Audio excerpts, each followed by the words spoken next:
Oh bro, gua penasaran nih, progres PDKT-an lu sama si Bella anak Mang Usman gimana? Lancar gak? Lancar sih bro, tapi ya gitu, gue cuma sedikit ragu mau diterusin apa enggak. Kenapa ragu? Kan dia bagus bodinya.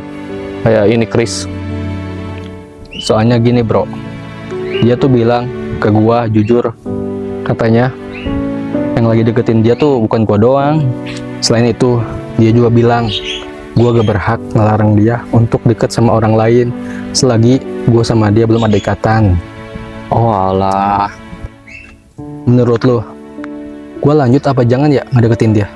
saran gua sih jangan sih. Kenapa emang? Karena lu terlalu berharga buat dijadiin pilihan kedua.